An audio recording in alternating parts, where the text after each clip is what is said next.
There we go. And the final book review is today's speaker, Michael Schratt. I got to tell you, I'm a visual guy. So this book is just, I mean, it hits the spot. Just briefly what it says here, a fully illustrated book details 20 historical UFO cases, which were secured from multiple research centers around the United States and had never been seen before. In addition, the publication also highlights multiple UFO encounters, many of with beings reported. A few cases covered in this book, the mystery airship wave of night, and then it goes on and talks about. I gotta tell you, knowing the stories and then seeing the illustrations that Michael has put together, it's just amazing.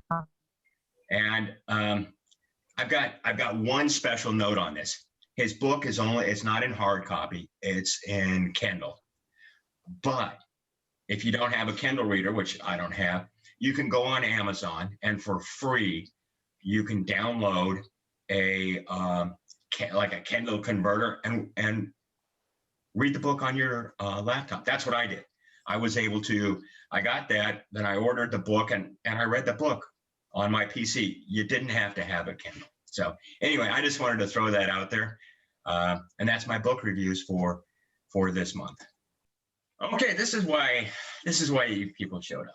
You didn't show up to hear from me talk about books and cases and stuff. Well, you might have wanted to talk about cases, but today's headliner, Michael Schratt, is a private pilot, an aviation historian, investigated UFO encounters for over 25 years.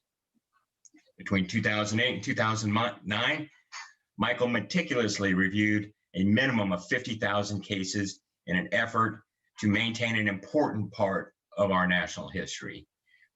Recreated dozens of highly credible UFO cases by using drawings, illustration, and commissioned artwork.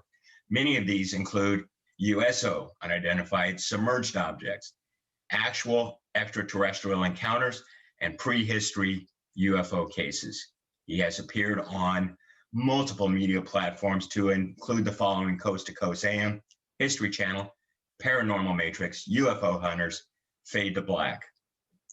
Guest speaker at multiple UFO conferences, including the following: Phoenix MUFON, Orange County MUFON, International UFO Congress, MUFON Symposium, and UFOCon.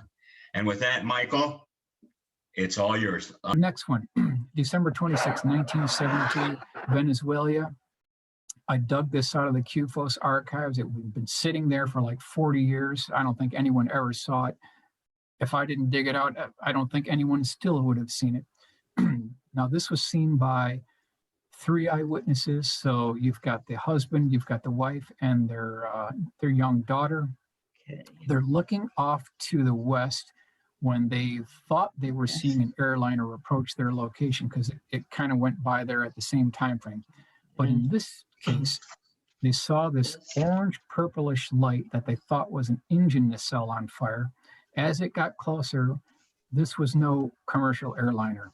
And the husband asked his daughter to go next door and get a pair of binoculars, which she did. She came back and handed it to her father.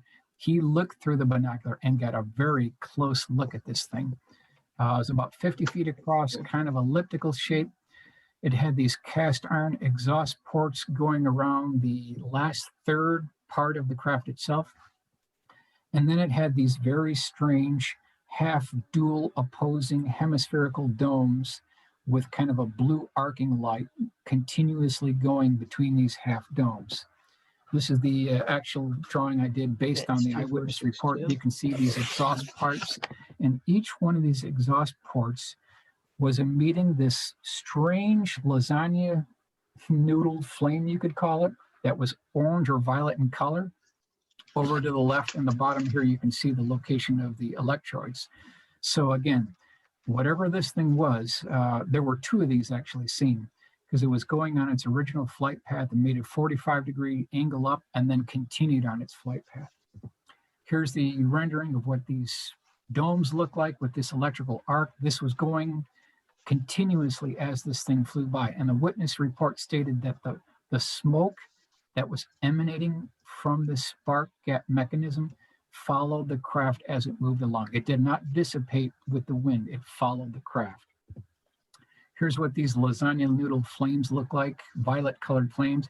He said it didn't look like a flame from a campfire, but looked like the flames, they were like electrical. It was an electrical discharge. That's the way he described these.